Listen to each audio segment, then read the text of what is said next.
Kuvan tasoja voidaan säätää käyttäen apuna histogrammikuviota. Valitaan Image-menusta Adjustments ja sieltä Levels, jolloin saadaan auki tuo tasoikkuna ja siellä näkyy histogrammi tuosta kyseisestä kuvasta.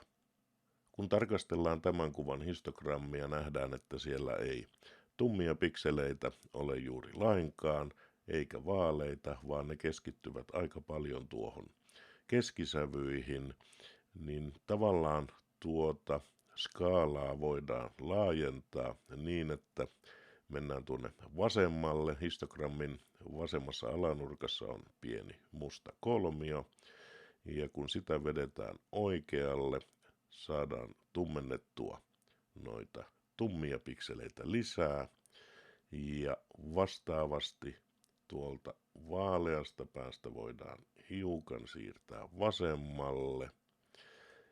Myöskin keskisävyjä voidaan jonkin verran säätää, jolloin tuosta kuvasta saadaan jo pelkästään näillä säädöillä huomattavasti parempi.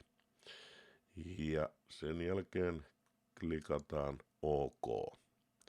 Tarkastellaan vielä saman kuvan histogrammia uudelleen tuon säädön jälkeen, eli Image, Adjustments ja Levels. Nyt nähdään, että tuo histogrammi on huomattavasti laajempi, mutta siellä on tavallaan tyhjiä välejä. Tämä johtuu siitä, että kun me ollaan säädetty tuota dynamiikka-aluetta, eli tummia pikseleitä tummennettu lisää ja vastaavasti vaaleita vaalennettu, niin Photoshop joutuu vähentämään jonkun verran sävyjä.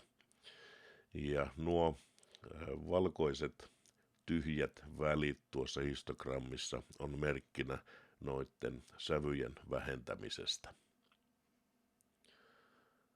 Otetaanpa sieltä peruuta ja katsotaan vielä toista kuvaa. Otetaan sieltä Image, Adjustments ja Levels.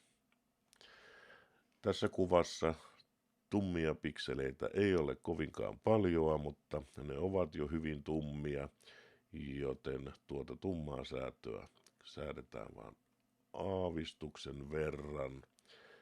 Sama koskee myöskin noita vaaleita. Sen sijaan me voidaan keskisävyjä jonkin verran tummentaa. Saadaan tuosta kuvasta aavistuksen verran voimakkaampi.